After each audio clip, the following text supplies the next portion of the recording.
Okay, the committee is in session.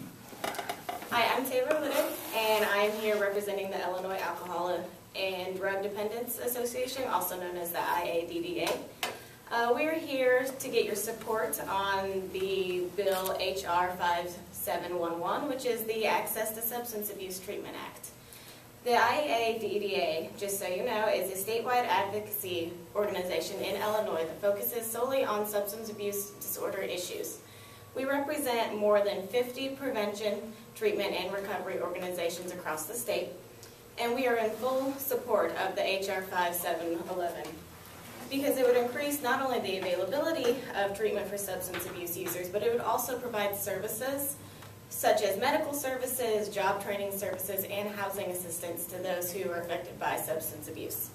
I personally support the IADDA and am here to testify in favor of the HR 5711 because substance abuse is growing here in Illinois.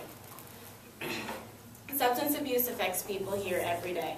In addition, it is an addiction, and addiction is also a brain disease.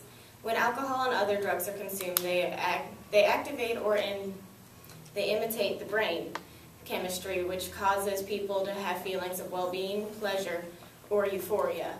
Once this acts in your brain becomes addicted to these feelings, and then that causes the person to become addicted to substance abuse. And this is a problem because people will do anything to get their addiction taken care of.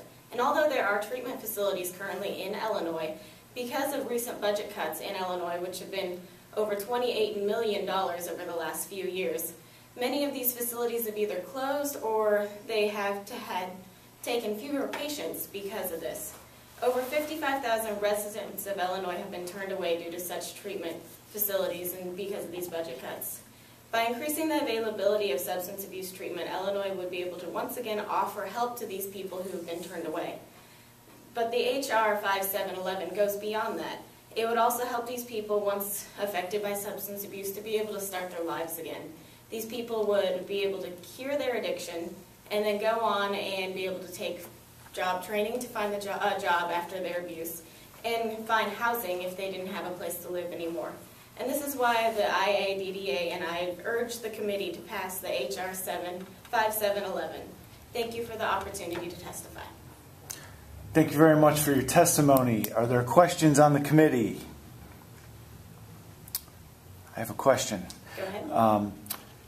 Wouldn't these folks, these people's insurance cover the cost of treatment they need? Like, why do we need more money to throw at this problem, especially when we have a tough budget crisis? Well, yes, some insurance would cover their problems, but if there's nowhere for them to go, then what's their insurance going to cover?